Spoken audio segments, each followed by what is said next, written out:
जैसा कि हम लोग ग्रुपिंग ऑफ कैपेसिटर का जो कॉम्बिनेशन है, समूहीकरण है, उस पर रिलेटेड न्यूमेरिकल्स हम लोग पढ़ रहे थे। कुछ न्यूमेरिकल्स हम लोग पिछला क्लास में पढ़े थे। आइए उससे आगे हम लोग कुछ और न्यूमेरिकल्स देखने की कोशिश करेंगे।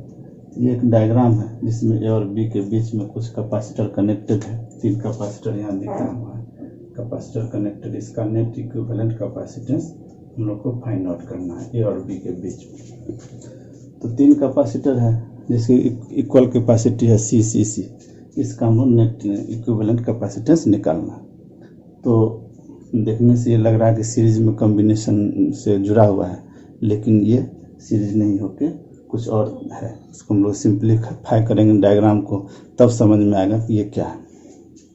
तो देखते हैं कि ये एक कैपेसिटर है, यहाँ ए पॉइंट से जुड़ा हुआ है और इसके थ्रू एक कंडक्टर के थ्रू ये यहाँ पर जुड़ा हुआ है। तो जितना पोटेंशियल ए पॉइंट का होगा उतना ही इस पॉइंट का भी पोटेंशियल हो गया। दैट मीन्स यह ए के जैसा ही पॉइंट यहाँ हो गया, जस्ट लाइक ये भी ए हो गया।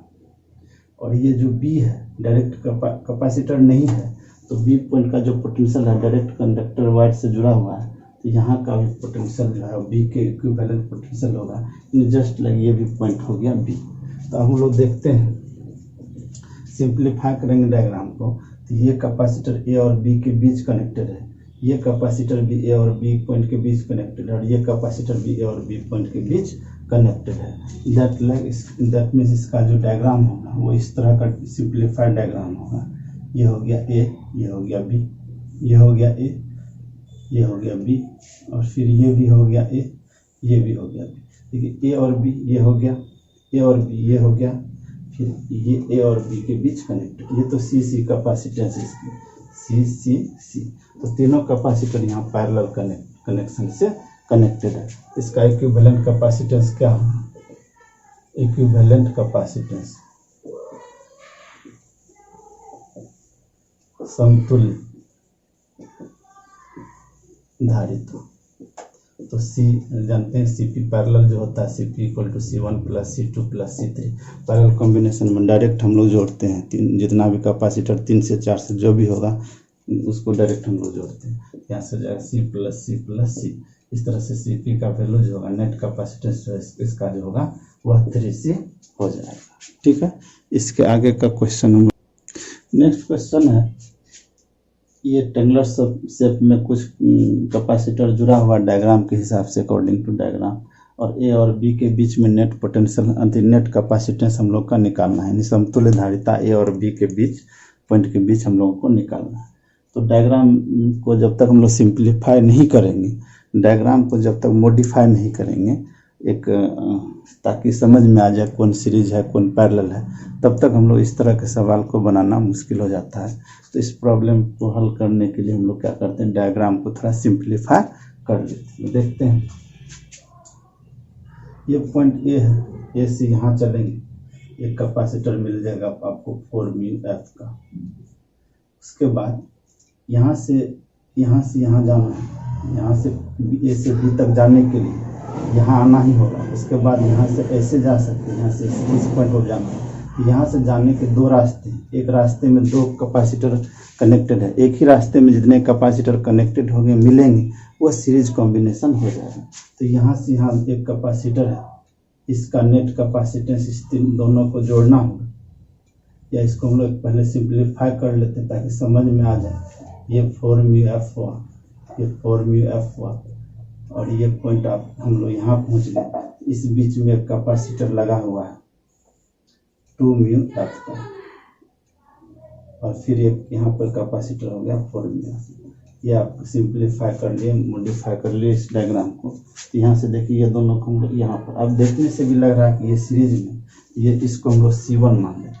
तो C1 जो होगा, C1 दोनों सीरीज में है, तो सीरीज में हम लोग जानते हैं कि डायरेक्ट इसका हाफ कर लेते हैं, क्योंकि तो यहाँ से हम लोग कर सकते हैं 4 × 4 अपॉन 4 + 4, हम लोग ऐसा भी कर सकते हैं, यानी 2μF, यानी इसका हाफ भी हम लोग कर सकते हैं, नहीं तो इस तरह से हम लोग कर सकते हैं। 2μF हो गया। अब इस कैपेसिटी यहाँ पर देखेंगे ए पॉइंट, फिर इसको हम लोग सिंप्लीफाइड डायग्राम में जाएंगे, ये हो गया 4 म्यू एफ और ये हो गया आपको 2 म्यू एफ C1 और फिर यहाँ पर हो गया 4 म्यू एफ और फिर यहाँ पर इसके पैरेलल में एक आ गया आपको 2 म्यू एफ।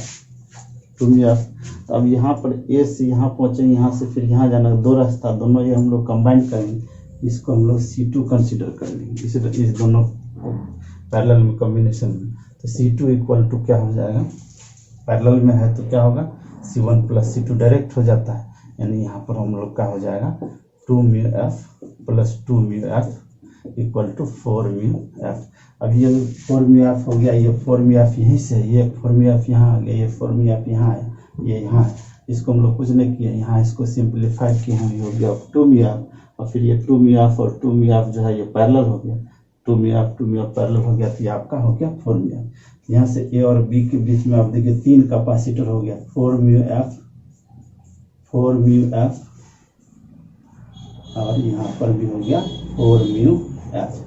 तो ए और बी के बीच में 3 कैपेसिटर 4 म्यू एफ जो है वो सीरीज में, तो सीरीज में क्या हो गया, इक्विवेलेंट कैपेसिटेंस निकालेंगे, कैपेसिटेंस ये सीरीज में है तो क्या होगा 1/C0 या C0 कर लीजिए, तो 1/C यानी 4 mu F 1/C plus 1/C1 C1 आया है, इसको हम लोग या इसको हम लोग C2 कर लीजिए, C2 equal to 1/C2 plus 1/C, इसको हम लोग डायरेक्ट वैल्यू पुट करके कर सकते हैं, हम समझाने के लिए ऐसा C2 किए हैं। तो हो जाएगा आपको 1/4 mu F plus 1/4 mu F plus 1/4 mu F, तो ये हो जाएगा 1/4 म्यू एफ इंटू 3 1/C0 का वैल्यू, इसलिए C0 इक्वल टू पलट जाएगा 4 म्यू एफ अपॉन 3, ये आंसर हो गया। ठीक है, इस तरह सिंप्लीफाई करके सॉल्व। 2 क्वेश्चन है, इस डायग्राम के अकॉर्डिंग हम लोग को ए क्रॉस सी के बीच नेट इक्विवेलेंट कैपेसिटेंस निकालना है, ए एंड बी के बीच इक्विवेलेंट कैपेसिटेंस फाइंड आउट करना है। तो सबसे पहले हम लोग देखते हैं A and C, across A and C, A और सी के बीच इक्विवेलेंट कैपेसिटेंस। पहला है equivalent capacitance across A and C. तो आप जानते हैं कि डायग्राम को सिंप्लीफाई करना होगा। क्या हम लोग देख सकते हैं कि ए और सी के बीच पहुंचना है, तो ए और सी पहुंचने के लिए आपको 3 रास्ते हैं। एक रास्ता यहाँ से आप जा सकते हैं, एक रास्ता यहाँ से आप जा सकते हैं और एक यहाँ से जा सकते हैं। एक रास्ते में जितने भी कैपेसिटर मिलेंगे आपको उस रास्ते में, वह सीरीज कॉम्बिनेशन से कनेक्टेड होता है। प्रॉब्लम यहाँ पर अगर थोड़ा सा प्रॉब्लम बना लिए हैं तो हम लोग समझ सकते हैं, ए से सी अगर इधर से पहुँचते तो 2 कैपेसिटर हम लोग को मिल जाएंगे, यानी इसको थोड़ा सा आपके लिए सिंप्लीफाई कर दें।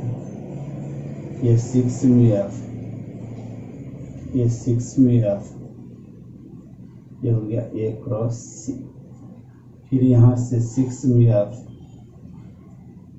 फिर ये 6 म्यू एफ और फिर ये वाला जो रास्ता है यहाँ से भी आपको 2 कैपेसिटर 6 म्यू एफ और 6 म्यू एफ, ये दोनों सीरीज में है, ये भी सीरीज में है, ये भी सीरीज में है, यानी इधर से जाएंगे ये दोनों सीरीज हो गए। तो हम लोग इसको एक हो गया ये C1, इसको हम लोग कर लेते हैं C2 और इसको हम लोग कर लेते हैं C3। तो ये दोनों 2 कैपेसिटर 6 म्यू एफ का और सीरीज में कनेक्टेड है, तो इसका C1 अगर हम लोग निकालते हैं तो 6/2 डायरेक्ट हम लोग कर सकते हैं, 3 म्यू एफ कर सकते हैं। हमने बताया था कि सीरीज में जो है वो हाफ हो जाता है अगर सेम कैपेसिटेंस होगा तो, या नहीं तो आप इसको ऐसे भी कर सकते हैं 6 × 6/C1 × C2/C1 प्लस C2 से 6 + 6, तो हो गया 36/18 12 3 म्यू एफ, ये हो गया। तो 3 म्यू एफ हो गया, C2 भी इसी तरह से हो जाएगा 3 म्यू एफ और C3 भी हो गया आपको 3 म्यू एफ। अब देखते हैं ये कैपेसिटर C1, इसको थोड़ा मॉडिफाई और भी करेंगे। ये हो गया आपको 3 म्यू एफ, और ये भी हो गया यानी C1, और ये भी हो गया आपको 3 म्यू एफ C2, और ये भी हो गया आपको 3 म्यू एफ। तो तीनों कैपेसिटर C1, C2, C3 अब क्या है, पैरेलल है। तो नेट कैपेसिटी क्या होगी, सी नॉट कर सकते हैं C1 plus C2 plus C3, यानी 3 mu F plus 3 mu F plus 3 mu F, direct हो जाएगा आपको 9 म्यू एफ, ये आंसर होगा। इसी प्रॉब्लम में हम लोग देखेंगे equivalent capacity across A and D, A और डी के बीच हम लोग इक्विवेलेंट कैपेसिटी निकालें। तो हम लोग इसको भी सिंप्लीफाई कर देंगे। हम लोग को ए से डी जाना है, ए से डी पॉइंट। तो ए से डी जाने में एक 6 म्यू एफ तो पहले से है ही, एक रास्ता ये है, इसको हम लोग डायरेक्ट लिखेंगे। इसको सिंप्लीफाई नहीं करना, ये डायरेक्ट रहेगा। अब इधर वाले रास्ते में यहाँ से ए से डी पहुँचने के लिए अगर इधर से रास्ता जाएंगे तो 2 रास्ता, 3 रास्ता है, ए से डी एक डायरेक्ट जाएगा, 2 रास्ता में ए से आपको सी पहुँचना होगा इधर से भी, और ए से सी यहाँ इधर से भी पहुँचना होगा। तो ए से सी पहुँचने में यहाँ से इधर से जो रास्ता है इसमें 2 कैपेसिटर मिल गया आपको, यानी दैट मीन्स ये दोनों सीरीज में है। फिर ए से सी पहुँचना है तो यहाँ से भी आपको 2 कैपेसिटर मिलेगा, इसका लिए ये दोनों भी सीरीज में है। तो हम लोग डायरेक्ट इसको सिंप्लीफाई कर लेंगे, या हम लोग इसको C1 कर लेते हैं और इसको हम लोग C2 कर लेते हैं। आपको यहाँ से C पॉइंट हो गया पहले, C पॉइंट, डी को हम लोग यहाँ लिख दीजिए C पॉइंट। तो ये हो गया C1 इक्वल टू हो गया 6 का आप जानते हैं सीरीज में, तो C1 equal to 6 mu F into 6 mu F upon 6 mu F plus 6 mu F, यानी ये 3 म्यू एफ हाफ हो ही जाता, हम बता चुके हैं। और इधर से भी ये सी पे पहुंचता है, यानी C2 हो गया, ये भी 3 म्यू एफ हुआ और ये भी 3 म्यू एफ, और C2 भी हो जाएगा। C2 का ये दोनों C2 हो गया, ये भी सीरीज में है, तो ये हो गया 3 म्यू एफ, ये C2 भी 3 म्यू एफ। अब यहाँ पे एक कैपेसिटर कनेक्टेड है 6 म्यू एफ, और ये पॉइंट हो गया आपको डी। अब यहाँ से हम लोग देखते हैं ये C1 C2 है, ये दोनों अब यहाँ से यहाँ जाना है, तो ये दोनों 2 रास्ता एक साथ मिलेगा तो पैरेलल हो गया।